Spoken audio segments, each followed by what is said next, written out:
Hello, welcome to Dog Hugs. Geraldine, it is really great to see you. Larry. Hi, Spider. Hi, everybody. It's great Wow. seeing both of you. And Yeah, Spider doing so well. he He is, heard his name, didn't he? he did hear his name. You know what? What's been working really well has been, uh, in addition to the busy box, we wrap treats in various towels.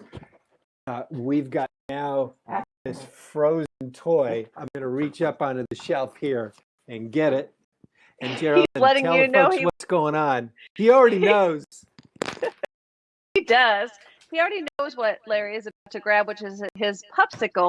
Larry's custom made him a frozen, taken his bowl, filled it with kibble and some treats, and frozen it for him. We're teaching him some self-composure, slowing down, giving him a little nice, cool treat to chew on. Definitely keeps him busy for, gosh, sometimes a good half an hour. Very impressive. He is having a good time already. And he's been better for it, as you can tell. The more mentally tired he becomes every day Yes. through the schedule and the way we manage him, the better behaved he is. And a good dog, a tired dog, is a really good. Yeah. Thank you so much for all your help with him. Of course. This is a milestone show, Geraldine. 9. Yeah, say it. Go ahead, say it. 9. Isn't that amazing? 99. Show number 9. And then a week from Monday, we're going to do show 100. Next week, we're going to do some reruns. We're going to do our pedicate series of amazing dog behavior and training lessons all week long. All week. To All help week. you start preparing your pets for when we travel out and about a little bit more, because I know that's going to start happening not too long from now. Actually, we'll continue a different way throughout the next year until we're able to kind of resume back to a new normal or a new ordinary. Plus, taking care of your dogs while you're in your home so that your dog doesn't turn into a chewing termite. Exactly. Chew up your favorite loafers or Yeah. your wallet at the vet's office with some expensive surgery. Yes. Well, for sure. Shall we bring on today's guest? This is show number 99 had to have a special guest, right? We did, and we were lucky enough to find a special guest. All right, Larry, I'm going to read a bit of her bio because it's just amazing. Okay, so here we go. This is Jennifer Romas, producer, director, choreography, and star of Las Vegas smash hit Topless Review, Sexxy with 2 X's, the Sexxy Show at the Westgate Resort and Casino. Jennifer is the 2017-2018 Las Vegas Best Female Entertainer for the Silver State Awards, Best Burlesque Choreographer. It's received accolades: Best Female Review, Best Bachelor Party, Best Female Production, Show of Set 2017, 2018, 2019. Celebrated over 5 years, 1,000 shows. She's not only owns the show, she owns the brand, the trademark. She started the online store. But that had to come from someplace. And she stars in it. Oh, yeah. Because Jennifer, she's performed also for Disney. She's been Snow White. She, at the Schubert Theater. How wholesome can that be? She's performed Snow White at the Kennedy Center in front of President Bill Clinton.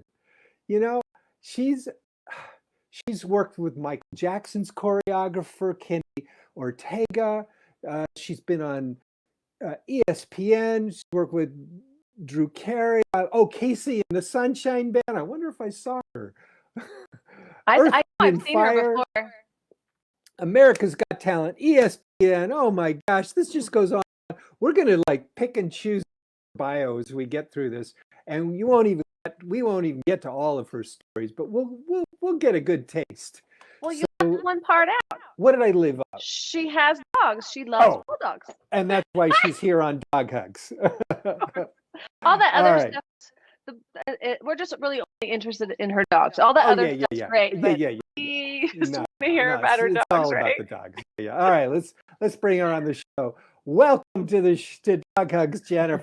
Hi guys, how are you? Thank you so much for having me. Hi, Thank you for Jennifer. being had. Hi. Well, So thank you for that glad- amazing introduction. And it could have gone on longer. There's so many things that you've done, and we're so excited to have you on the show today and share with all of our guests many things besides your dogs. One important thing is empowering women, empowering dreamers, especially young Yeah. girls that are wanting have the vision of wanting to one day be a dancer in a Broadway show or in a Vegas show or what have you. Or So a thanks for being here choreographer or a to. creator. I mean, really, you inspire me, Jennifer. Well, thank you. I They are do so want to talk inspired. about the dogs first because these guys Yes. are so freaking cute. Okay, here we go. Who are these? It's my new little puppy.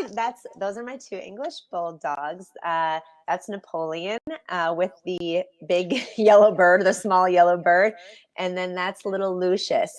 He is just 12 weeks old now. They are still getting accustomed to each other, or let's say Napoleon's still getting accustomed to the little guy. Yes. Yeah, they're my babies. Napoleon used to be the baby with my dog Rocky, rest in peace, that we lost a few months ago, and it was time to kind of get a new family member, and we found this little guy who's sleeping over here, but I might pick him up and wake him up, and he's I have to tell you about his name because I think it's funny. So Napoleon. We all know Napoleon Bonaparte. Right. Napoleon was very, very tiny when I got him at 10 weeks. He was Mhm. very, very tiny. So I thought he was going to stay very, very tiny. Right. Hence the name Napoleon. He is not very tiny. He's about 60 pounds. But when I was looking for a name for the other little one, I was thinking about Bubba, but he doesn't really look like a Bubba after I met him. And I was like, a friend of mine actually sent me Napoleon Bonaparte's brothers' names, like his real names. And one of them is Lucian, I believe, Lucian Bonaparte.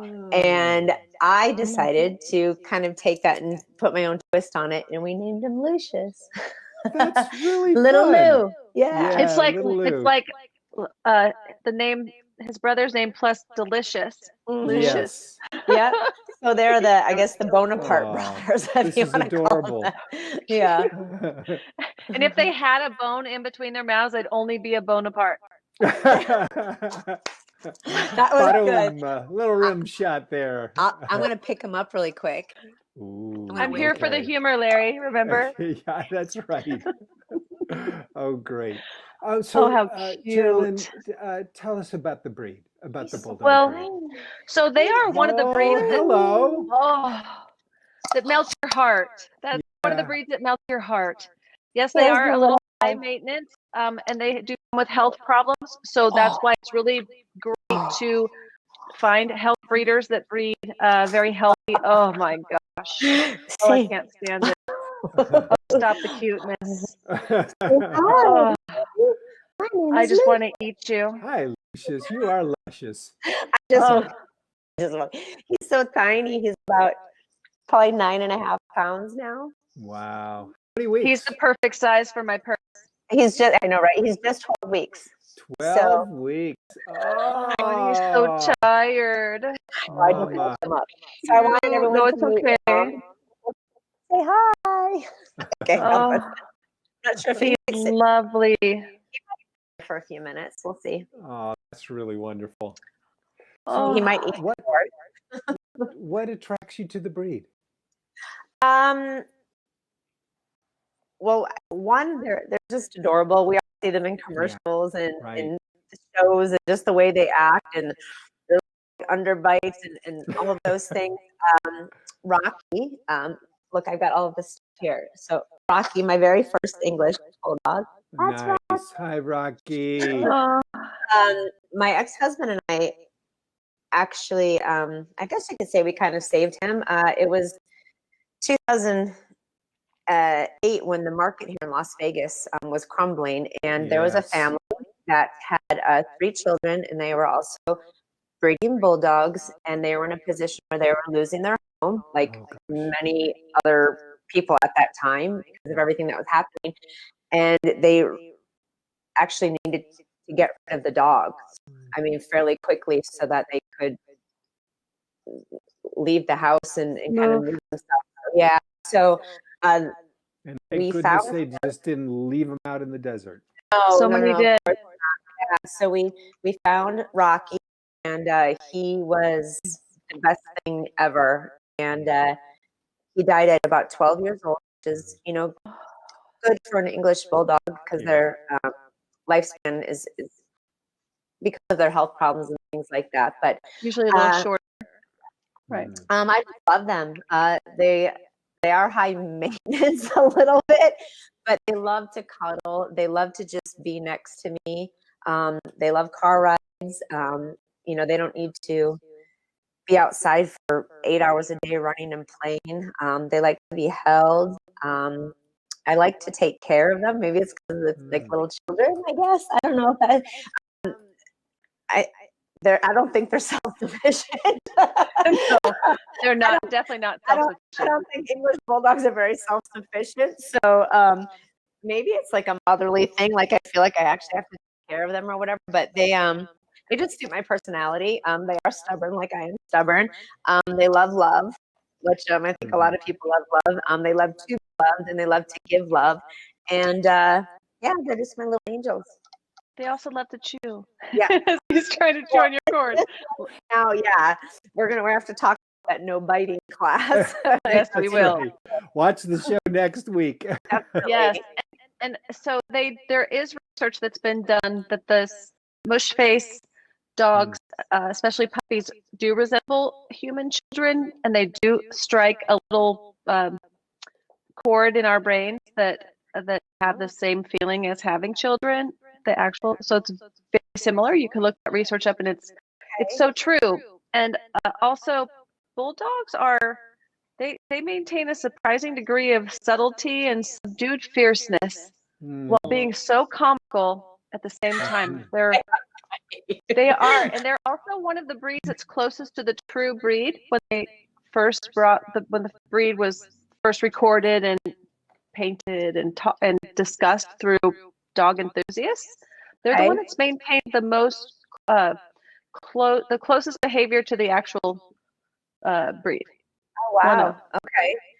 And they're just so adorable, and they're like a cult following. But who doesn't love a bulldog, right? I mean, I don't know anyone that's ever said, "Oh no, take that cute bulldog away from me." They are just little bundles. They are, but they do have a few health problems. It is hard to find them at rescue, which Jennifer and I were discussing. You know, they're hard to find. The bulldog breed rescue groups do, you know, snatch them up, clean them up, train them up, and get them into a new home. Yep, so sometimes a healthy breeder is where you have to go if you choose that breed for yourself or your family. Yeah, what's great, if I can say this, what's great about the breeder that I got Lucius from, Blissful Bulldogs,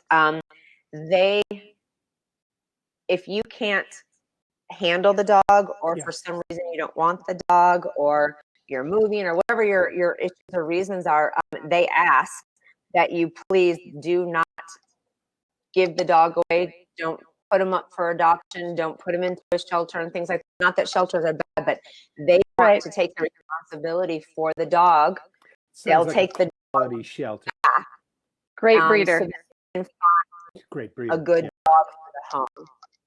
And I thought that was absolutely amazing. Bliss Boyer is the owner of Blissful Bulldogs.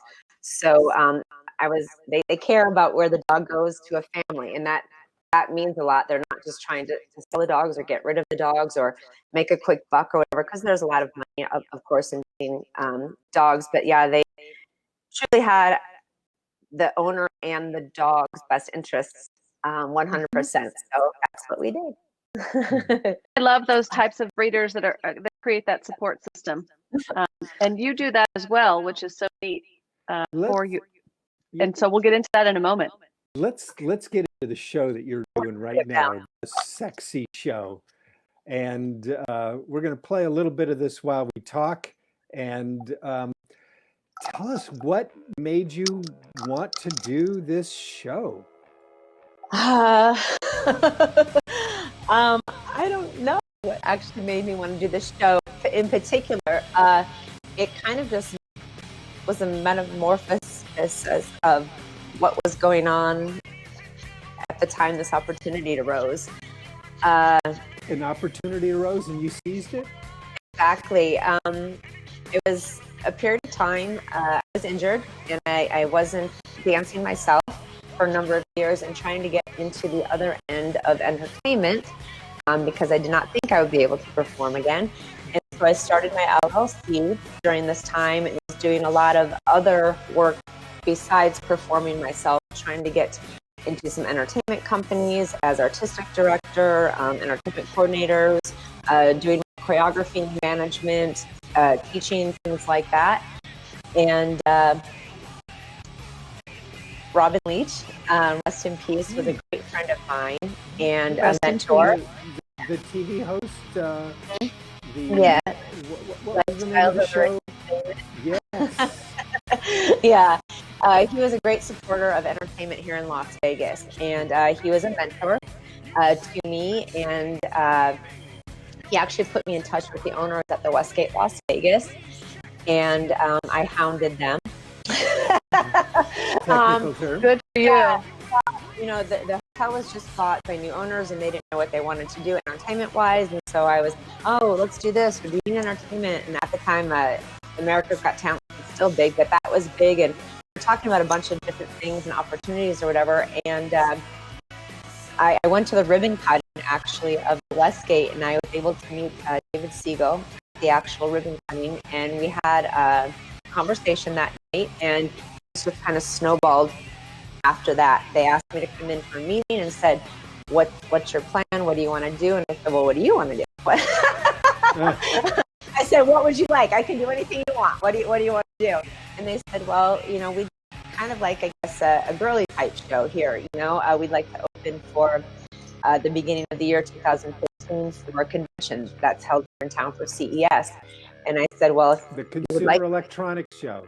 Yeah. I said, well, if you would like a show just for the week, that's kind of a different concept than an actual ongoing show. I said, give me 12 weeks. Give me 3 months. And they said, okay.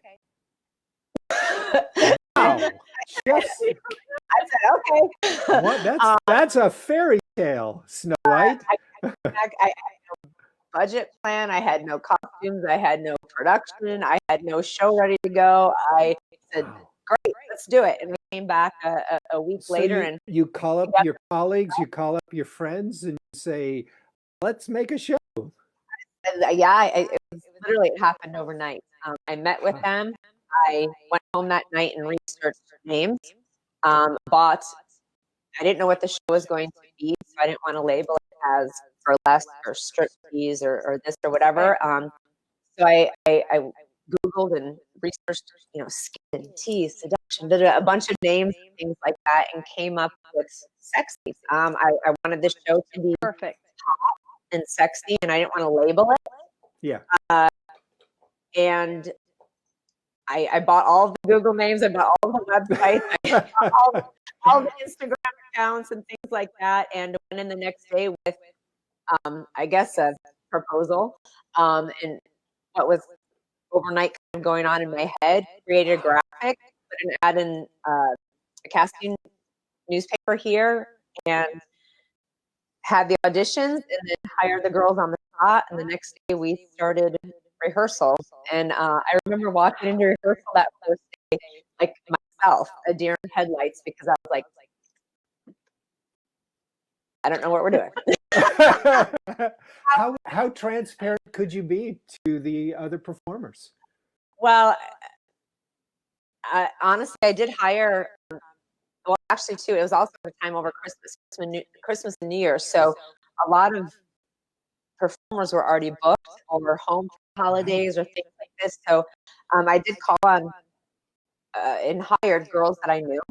I didn't want to have an issue where I hadn't worked with someone or didn't know how to work with someone. Absolutely. I especially that with such a short runway. we didn't have a lot of time. So we needed to kind of jump into it. So the girls did audition, and I did tend to hire people who I knew their work ethic and things like that at the time. Yeah. And we just kind of burned it out. I put some things that I had done before in the past, either for myself or that I had produced or choreographed before, and kind of took bits and pieces to see what would kind of fit in the show. And I remember rehearsing with them all day long. And then they would go home, and then I would stay at the studio until about 2 or 3 in the morning and try to think of what I was going to do for them tomorrow. It was also still healing. My knees were still healing. I was definitely not, probably even 60%. Were you also dancing or at least choreographing? Yeah, I was with ice packs and bandages. Good Lord. Wow. My parents were saviors. They would watch my dogs. They were dropping off food, cases of water, toilet paper on my doorstep. The essentials to kind of get through the 3-week process. And that was it. Many times I didn't know what I was doing or if this was going to work, but it was just like a roller coaster. We had a deadline, and I was like, let's go, let's do it. And so now it's opening night, and it happens, and it works, and there's an audience, and the show builds. We had a full house. It made you just... Yeah, definitely. Las Vegas definitely came to support, and that's one of the reasons why we are still standing is people showed up, they showed out, and they supported, and that's honestly one of the main reasons that we are still here today, because of the support of our amazing community. You've done 1,000 shows, 5 years, won these accolades, best of 2017, 2018, 2019. Wow. As a creative entrepreneur, that's a phenomenal achievement. Thank you. Honestly, I'm blessed. There's tons of entertainment, tons of talented people. There's tons of successful shows here. And people don't have to come. People don't have to like the show. And we're growing slowly. But I really feel blessed and really happy where we're at. I'm just so impressed with your tenacity and your transfer of skill sets from college athlete to being a producer of a show on the Strip.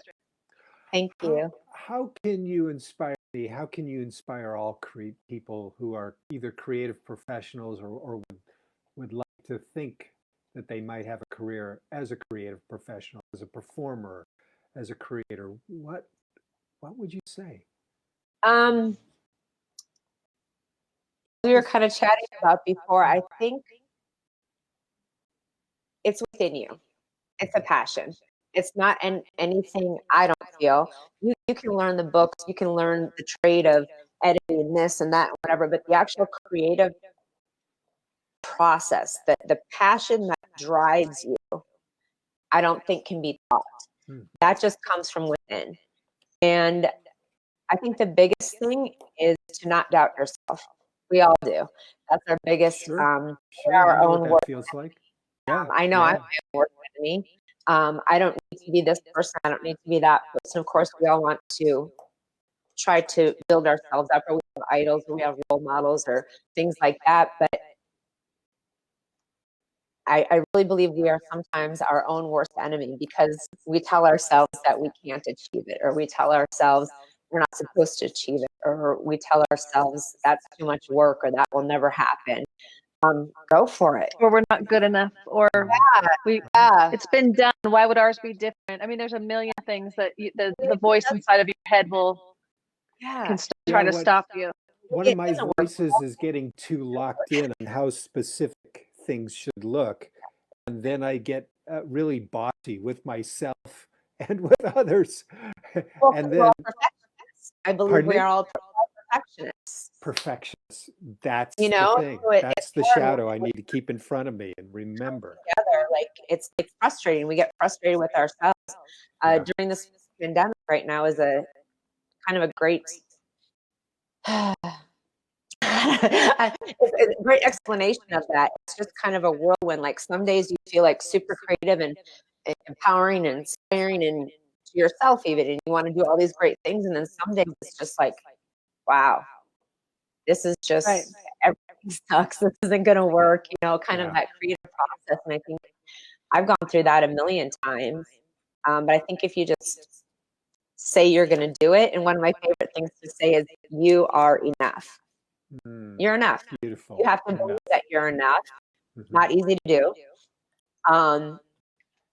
But just go for it. Amen. What's the worst that can happen? It doesn't work.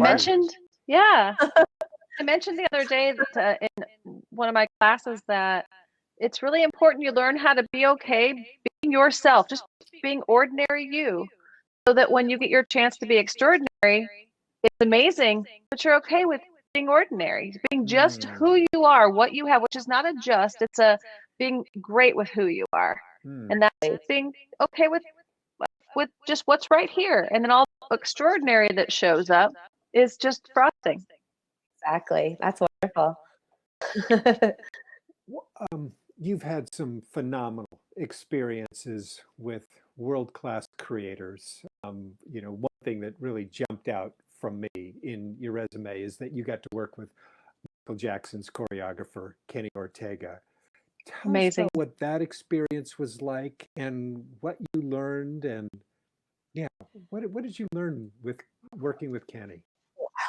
One of the all-time greatest creators, producers, choreographers, I believe, of our time, and also worked with one of the most incredible, legendary entertainers of our time. It was actually a birthday party for Steve Wynn here in Las Vegas. It was a birthday party that was like massive. And they brought in Kenny Ortega to do this. Wow, genius. Learning from, again, I was just dancing. I was just happy to be there and dancing. And we're doing all these great, cool, crazy things and all this excitement with everything top notch. But his creative outlook on things, he liked to create kind of on the spot. He workshopped us.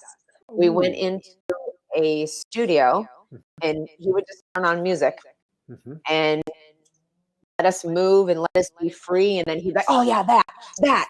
Okay, now you two come together. Now you guys come over here and do this. Oh, let's build this and crawl over here and do this and reach over here. And it was like this whole thing. It just, I got all this pumping. He built amazing things out of just looking at the big picture of things.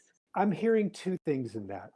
And that you said, I hear looking, watching what other people do, what other people, and magnifying their strengths.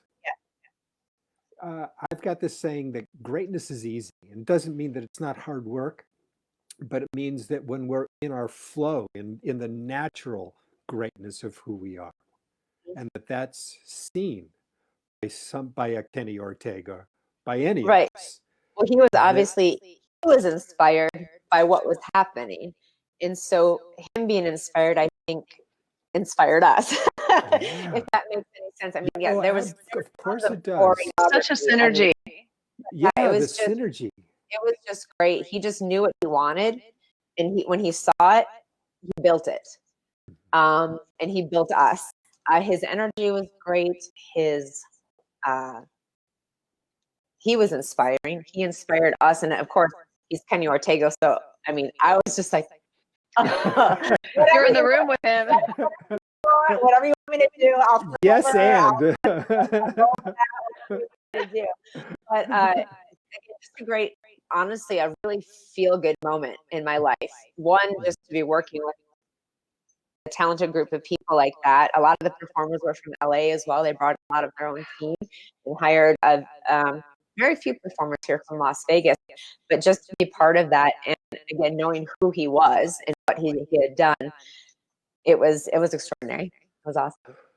You started off as a gymnast, and you were the Minnesota State floor champion? Floor and ball, actually. Pardon me? Floor and vault. Floor Floor and vault. and vault.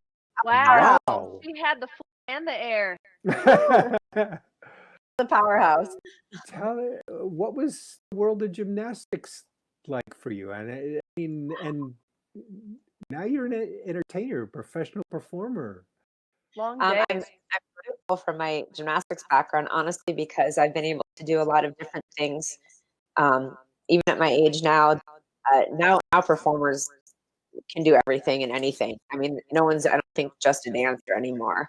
They're all aerialists and acrobats and rhythm gymnasts, and I don't know, their bodies are just built differently nowadays. And they can do all of the training. I guess their teachers are great too. And you can merely do floor exercise and vault. Yeah, she's so modest. I told you. No, the gymnastics was, I started gymnastics actually when I was very young, and loved it. I loved the flipping around. My strengths were definitely the floor and the vault. I did the balance beam and uneven parallel bars as well too, but I really excelled at the other two events. I got into dance because of gymnastics, very late for a dancer, fourth grade. My gymnastics coach. Late, huh? Well, for a dancer, yeah. Wow. Most of them start when they're 5 or 6 in the little tutus. But my gymnastics coaches talked to my parents, and they thought it was a good idea that I took dance to actually help my gymnastics and the fluidity of my movement and things like that. And I did. Floor. Well, for both, floor and for the vault. Makes total sense. Finding your center and your placement in the dance portion of the floor X. So I started taking dance, and that was it. I I honestly did. It was just different. It was just a whole different world, a different way of expressing yourself. The music, it was much more free. Obviously, free movement than gymnastics is very, you know. Right. And then stayed with both of them all the way through high school. And then I think finally my senior year, I dropped all my other sports and just focused on dancing. Junior, senior year, I think. You dropped That's incredible. You dropped even the gymnastics. I dropped the gymnastics, diving, track, all the sports. You were track too? What did you do in track? I did short distance. Again, I was a powerhouse. The long distance didn't work. That's right. No, I did the hurdles. I did the 100-meter, 200-meter dash, 400-meter relay. Wow. The 400-meter relay. Woo-hoo! Yeah. Bravo. Yeah. Or just burn it out, get it out. Done. Love it. I'm not patient. The long runs didn't work for me. Yeah. Which I totally get. You know, I'd love to ask a quick question. Maybe one of the, if you would share with us, Jennifer, one of the funniest things that ever happened while you were in the middle of performing, or that happened during a show. Ooh. So this one stands out hands down. I'm not sure if it was the funniest, but it's very, very memorable. I was dancing. I was on scholarship at a company called Giordano Jazz Dance Chicago, in Chicago, before I actually got into the company. I was a scholarship student, and we were doing our big scholarship show. And the lyrical number. We had these long dresses that had the built-in like leotard bottoms in the skirt, and I had a quick change. Oh no! The costume, and I ended up putting both legs through a single leg of the bottom of the leotard costume, and went out and did my dance. And what I've learned, I think everyone learns as an entertainer, is if you don't acknowledge it, hopefully no one noticed. Sometimes that works, and sometimes that doesn't work. It becomes part of the thing to acknowledge. And again, I was not just standing there talking on a microphone in my dress. We were splitting and tilting and flipping, and so that's one of the funniest moments that I remember, because I didn't realize it until I got off stage. That's So I was happen as a pogo stick. It felt weird, but I was like, whatever. How long did it take you to notice? You said till the end of the show, end of the performance. Oh my goodness! What did just happen? Yeah, it was crazy. Another funny thing I have to say this is just because I know if any of my girls or anyone is in a show where you're scantily clothed, falling naked is probably one of the worst things that can possibly happen on stage. It's bad enough if you slip and fall, like when you got clothes on and all this stuff, or if you're a comedian, you can make fun of it, or a singer, or this or that. But when you're pretty like trying to be all sexy and sassy and scantily clothed, flopping around like a fish. Yeah, it's not the best thing in the entire world. Your clothes will hide some of that embarrassness, but no, Exactly. Not when you're out there. not when it's all out there. And I hope that if that ever happens to me, no one is around the corner watching. Get up as you can. So yeah. Wow. So I would love to hear, okay, something else that we read in your bio that we think is just so fun. You are really great at stilt walking. Oh, How great I am anymore, but no, yes, I have stilts. I actually was part of a program here in Las Vegas called The Living Garden. That was at the Venetian here a number of years ago by a company called Living World Entertainment. And I guess because I was a gymnast or flexible, they trained gymnasts to walk on stilts. We actually had arm stilts and leg stilts. Oh, what are arm stilts? While you walked on You all walk fours. so you look like an animal. Like Do you wear a costume and you can walk like an animal, or Yeah, so they we had were different actually costumes? We were actually lines. So our whole body, our faces and chest and everything was painted like trees. And then our costumes were literally like vines. Like we would blend in with the foliage, the greenery of the hotel. So we'd like plaster ourselves up against the wall with our stilts and all these things, and all of a sudden like come out of the woodwork and come alive and crawl over people and walk over people and all of these things. So I did that that had to be fun. Yeah, it was crazy. I did that for a number of years here in Las Vegas and learned how to stilt walk. And another kind of part of that, I also did some stilt walking at some charities here. UMC Hospital through a company called Win-Win Entertainment. They would have entertainers come in, and whatever their craft was, that entertainer would do a show for the kids or teach them or go bedside and do a magic trick or sing a song. But with dancing, that's a little bit more difficult. One, there's not space and room in there and things like that. So I was like, well, what can I do to still bring smiles? That's kind of in my field or whatever, but different. So I dress up as a clown and do stilt walking. Yeah, go to the hospital, put the stilts on, and go into some of the children's rooms and things like that, and just spread smiles. And of course, when people see people on stilts, it's interesting anyway. So it was fun. I've heard that in Las Vegas, the entertainment community, when the entertainment community comes together for causes, y'all can really make a difference there. Yes. Las Vegas is one of the most incredible. I mean, I've lived here since 1997. I lived here basically my entire adult life, but I'm sure every city has this, but Las Vegas is just different to me. Our entertainment family really does support each other. We not only support each other in our careers or at their shows or their openings and things like this, but also, like you said, coming together to support any charity here in Las Vegas. It's our gift.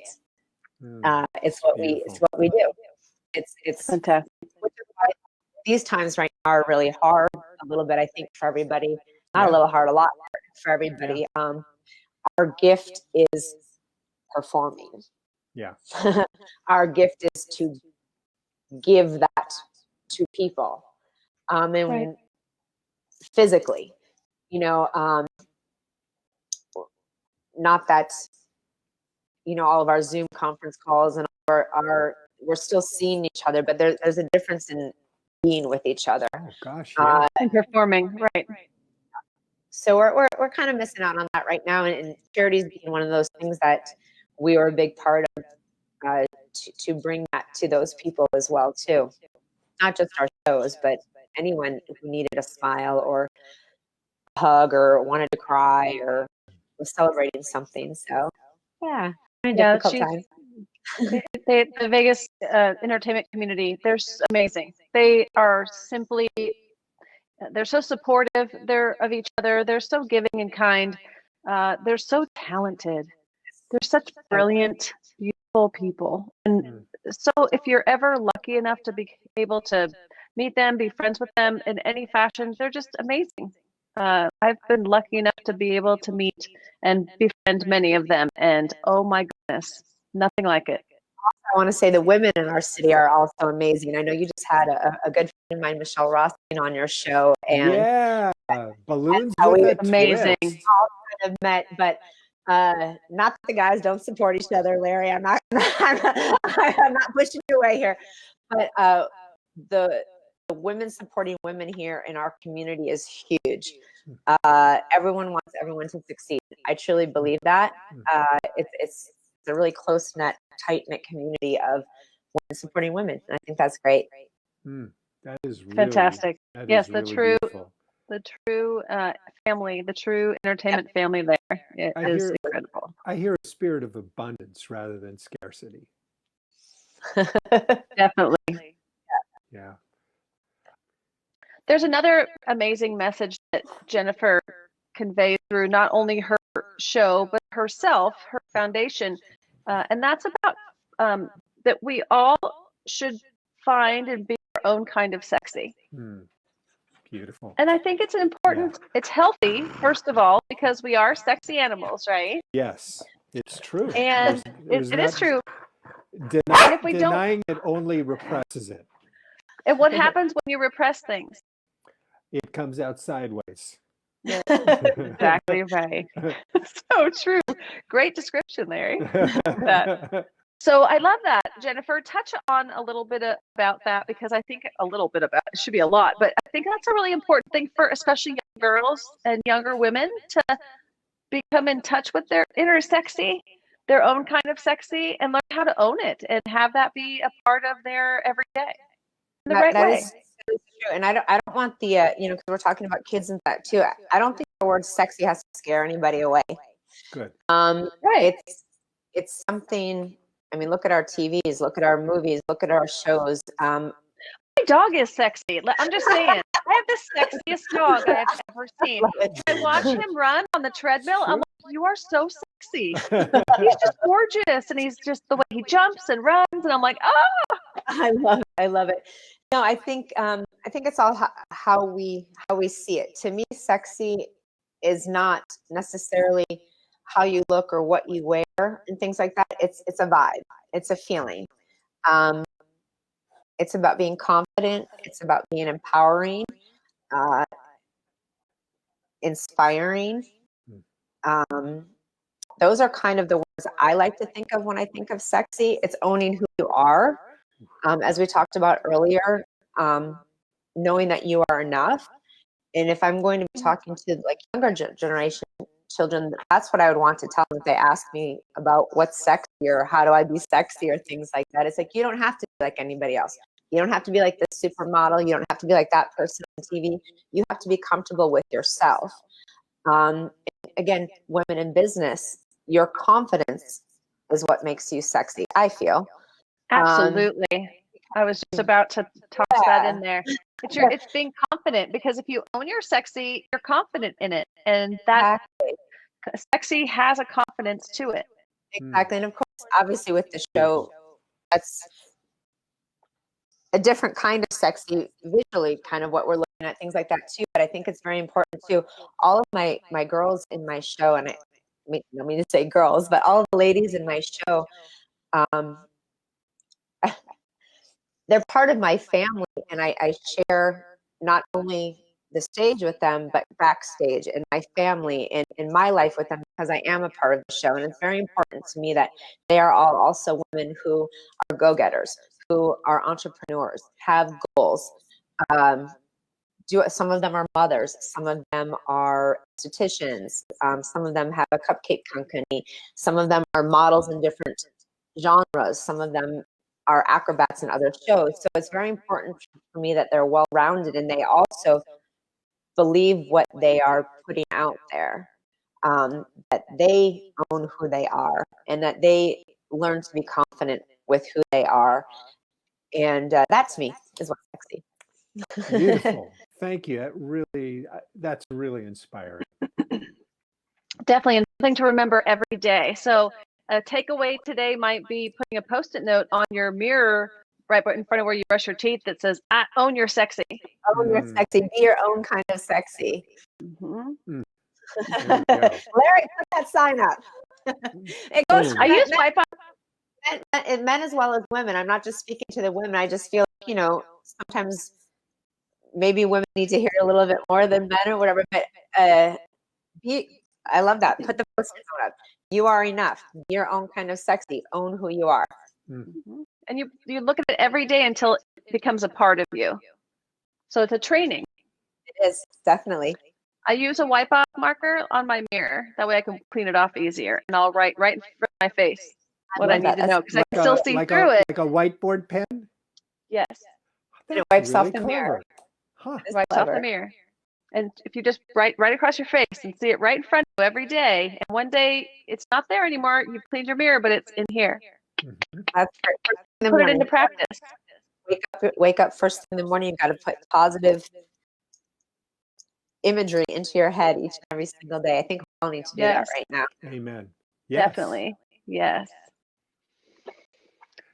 Let's go into our shelter shout out.